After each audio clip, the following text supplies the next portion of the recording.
হঠাৎ দুপুরে মাহিরের আব্বু ফোন দিয়ে বলল মাহিরকে নিয়ে বাজারে চলে আসো। ও কলেজ থেকে বাজারে চলে আসবে। আজকে ছেলের অনেক দিনের একটা শখ পূরণ করা হবে, তাই তাড়াতাড়ি করে মাহির আর আমি রেডি হয়ে বের হয়ে যাচ্ছি। আর ছোট বাবুকে তার নানুর কাছে রেখে যাচ্ছি। বেশ কয়েকদিন বৃষ্টির পর আজকে মনে হচ্ছে দিনটা ভালো।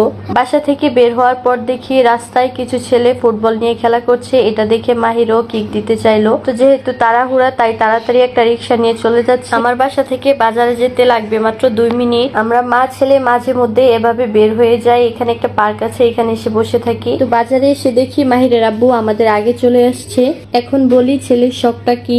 মাহির মাছ অনেক পছন্দ করে, মানে পানির মধ্যে মাছের ঝাপাঝাপি ও দেখতে খুবই পছন্দ করে। অনেক মাছ একসাথে দেখে খুব মজা পায়। ফোন হাতে নিলে বলবে শুধু মাছের ছবি দাও।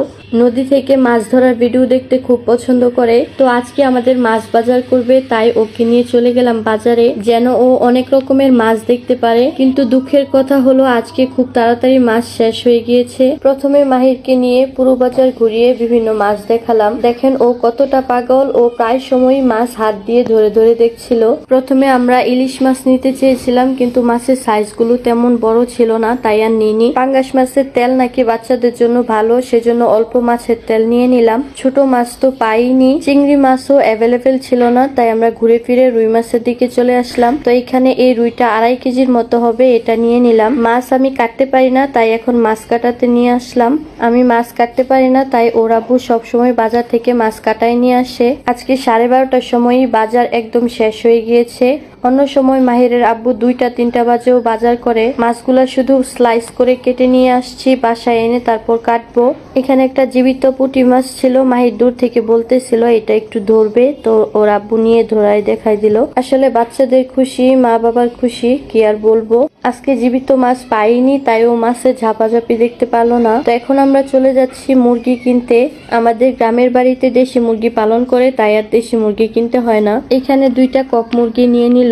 আর মুরগির চিল্লাপাল্লা দেখে মাহির দেখেন কেমন ভয় পাচ্ছিল, বারবার ওর আব্বুর পিছনে গিয়ে লুকাচ্ছিল। প্রথম একটু ঢং করে, কিন্তু একটু পর মুরগির গলা জড়িয়ে শুয়ে থাকার মতো অবস্থা। গত ঈদে যখন মাহিরের দাদু বাড়িতে গিয়েছিলাম, মাহিরের দাদুর মুরগি অনেকগুলো বাচ্চা দিয়েছিল।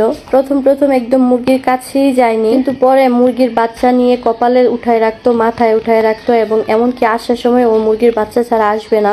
অনেক বুঝাই সুজাই তারপর নিয়ে আসছিলাম। এখনো ফোন দিলে ওর দাদুকে বলবে মুরগির বাচ্চা কোথায়, মুরগির বাচ্চা নিয়ে আসো। চলে আসলাম সবজি কিনতে। এই আঙ্কেলটার কাছ থেকে মাহিরের আব্বু সবসময় সবজি কিনে। তো আজকে মাহিরকে দেখে এখানে মাহিরকে ঠান্ডা খাওয়ার জন্য টাকা দিচ্ছিল। সবজি বাসায় মোটামুটি আছে, তবু অল্প পরিমাণে সবজি নিলাম। এই সবজিটাকে আমাদের এদিকে কইডা বলি, আপনারা কি বলেন কমেন্টে জানায়েন। এখানে টমেটো দেখিয়ে মাহির বলছিল আম্মু দেখো টমেটো, একটা ছবি তুলো টমেটো। ফ্রিজে টমেটো আছে, তাই টমেটো না নিয়ে সরাসরি চলে আসলাম ডিমের দোকানে। এখানে ব্রয়লার মুরগির ডিম নিয়ে নিলাম, আর 1 কুড়ি কোয়েল পাখির ডিম নিয়ে নিলাম। কোয়েল পাখির ডিমটা মাহিরের জন্য ও খুব পছন্দ করে। সাথে পেঁয়াজ রসুন আদাও নিয়ে নিলাম। তো আমাদের বাজার করা আজকের মতো শেষ, তাই এখন বাসায় চলে যাচ্ছি। আবার বৃষ্টি চলে আসছে। সবাই ভালো থাকবেন, আল্লাহ হাফেজ।